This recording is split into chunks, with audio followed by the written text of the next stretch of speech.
நண்பர்களே, பாரத நாட்டுக்கு அதிகரிச்சுக்கிட்டு இருக்கிற இந்த ஆதரவானது உலக நாடுகளுக்கே நம்ம நாடு செழிப்ப நோக்கி போய்கிட்டு இருக்குன்ற நம்பிக்கையை கொடுத்திருக்கு. உலகத்துக்கே இப்ப தெரிஞ்சிருக்கு, நம்ம பாரத நாடு நம்பிக்கைக்கான குளோபல் ஆர்டர் நிறுவப்படுறதுக்கான சிறந்ததா இருக்கும்னு எல்லாரும் நம்புறாங்க. எனக்கு சந்தோஷமா இருக்கு.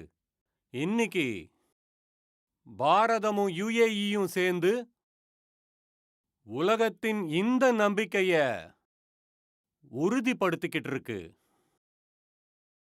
நீங்க எல்லாரும் பார்த்திருப்பீங்க, அதாவது பாரதத்துல ஒரு வெற்றிகரமான G20 மாநாட நடத்த முடிவு பண்ணோம். இதுலயும் நாங்க யுஏஇய ஒரு பார்ட்னராவும் அழைப்பு விடுத்திருக்கோம்.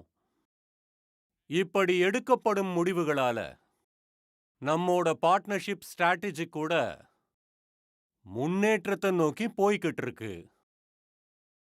இன்னைக்கு பாரதத்தை உலகமே நம்பிக்கைக்கு தகுதியான நாடா பார்த்துக்கிட்டு இருக்காங்க.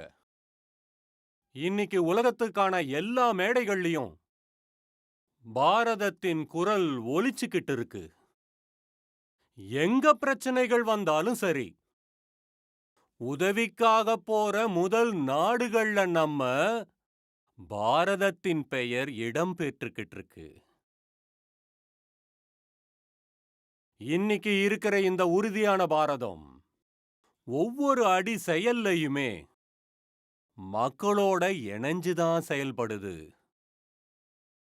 கடந்த 10 வருஷத்துல நீங்களே பார்த்திருப்பீங்க, வெளிநாடுகள்ல தங்கிட்டு இருக்கிற எந்த இந்தியர்களுக்கும் பிரச்சனை வந்தாலுமே பாரத அரசு ரொம்ப வேகமா ஆக்ஷனை எடுத்திருக்கு.